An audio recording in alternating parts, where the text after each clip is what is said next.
Hapless Harry gets the heave-ho again, disappears from company's board after humiliating new PR disasters. Well, it looks like poor Prince Harry has been fired for the second time this year, according to palace sources who claim that he has now been kicked off the board of the nonprofit company HAPLESS, and that's an organization that claims to promote environmentally friendly travel that actually Harry himself was the founder of.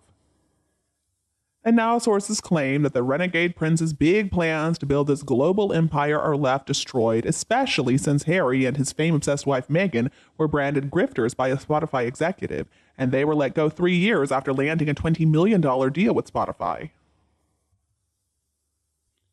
This spring, after announcing a new phase of growth, the Travelist CEO Sally Davy welcomed a whole new board of director members, and this board did not include Harry, even though the omission of Harry was not publicly noted in the announcement. But later on, Davy insisted that Harry remains, quote, regularly involved in strategic discussions and decisions, but palace courtiers are saying that the fact he was bounced from the board is a big deal. They say, make no mistake, this was not Harry's choice. There was growing dissidence over Harry and Meghan's lavish and non-sustainable lifestyle, which contradicted the mission statement of the organization. Travelist is an initiative that strives to strike a balance between the environment and economic growth and the needs of society. Yet here they are, flying all over the world on private jets, flaunting their over-the-top indulgences and eroding his credibility in the process. And this is coming amid ongoing negative press for Meghan and Harry, including a lot of backlash over his contradictory testimony in a British court, and also his ongoing rift with his family and the cancellation of their big deal with Spotify. The courtier says Harry has been slammed as a non-talent, someone who has never held a real job and is basically unemployable. Sources claim there is no doubt that Meghan is upset, considering their $100 million deal with Netflix is in jeopardy, thanks to all the cancellations and rejections they have experienced, and also the lack of content they've managed to produce. And let's not forget the embarrassment over what Meghan and Harry claimed was a near-catastrophic 2-hour car chase with, quote, a ring of highly aggressive paparazzi after they left the Women of Vision Awards in New York on the 16th of May. Meghan and Harry tried to say the relentless pursuit resulted in multiple near collisions, sparking a lot of blowback from witnesses who said that Meghan and Harry's motorcade was repeatedly caught in bumper-to-bumper traffic. The palace source notes, many people felt they had grossly exaggerated what happened in New York and were turned off. The fact is, NYPD released a statement saying there were numerous photographers that made their transport challenging. The Duke and Duchess of Lyre arrived at their destination, and there were no reported collisions, summonses, injuries, or arrests in regard. Well, it seems like all of Harry and Meghan's little mistakes are adding up to a big fall from grace as the once popular couple alienates more and more of their supporters. The two of them have burned a lot of bridges since their arrival to California, not just at Spotify, but across Hollywood, according to The Insider. They've also grown unpopular among their A-list neighbors in Montecito, who have politely turned their backs on them. The Insider claims that even David and Victoria Beckham, who once were friends of Meghan and Harry, have tried to distance themselves from the couple after claims that the soccer legend and former Spice Girl leaked stories about them to the press.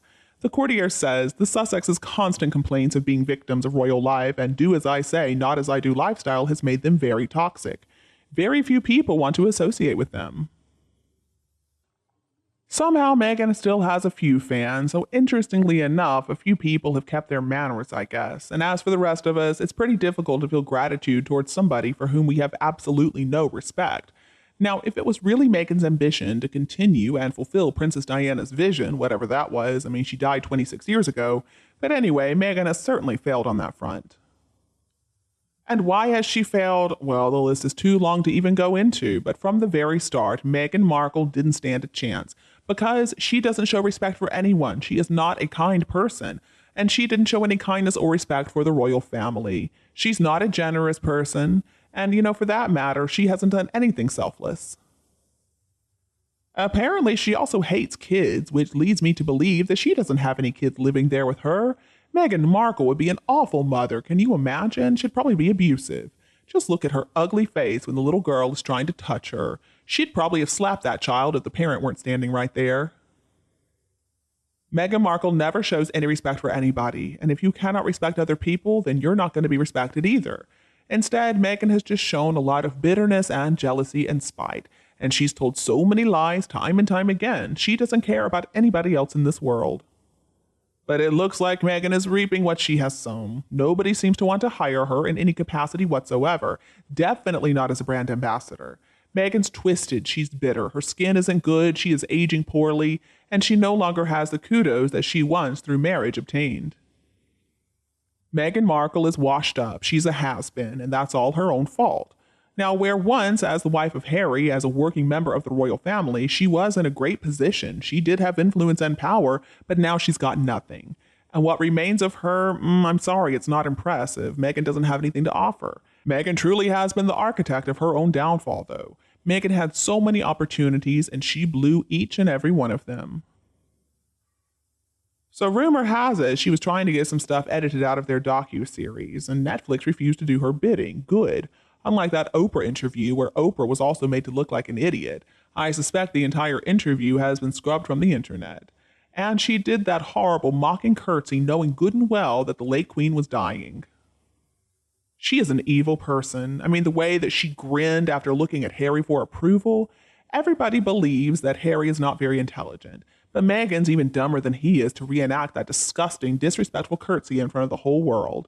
In some ways, though, she did the whole world a big favor by showing what an evil person she really is. Meghan Markle sold her soul to the devil in exchange for wealth and fame. Well, she had both, and she possibly even could have gotten more. But thanks to greed and arrogance, that was more powerful than any draw the royal family may have once held. Meghan was desperate for money, and this hedonistic lifestyle that she and Harry are living is wrong. It's going to be her downfall. Meghan Markle doesn't even have a self-portrait to age. One day she's going to look at a photo of herself in her prime, and then she's going to understand who she really is and what she's become, an absolute monster.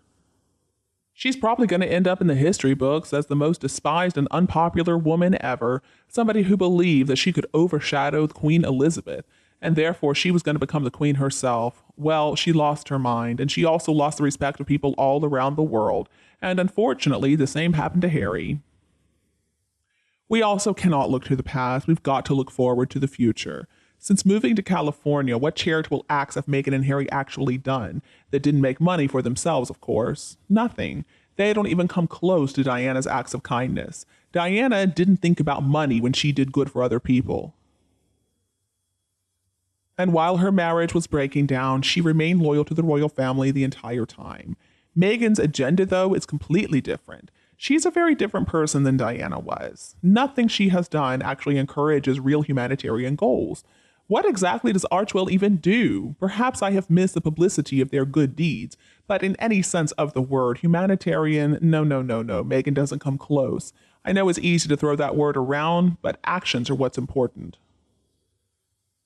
And you, what do you think about Harry and Meghan? Please tell me your opinion below in the comments. If you think my video is helpful, don't be afraid to like and share with your friends and relatives who would love it anytime you want. And don't be afraid to click the subscribe button to get more updates in the future. Thank you so much for tuning in, have a lovely weekend, and we'll be back to see you all tomorrow.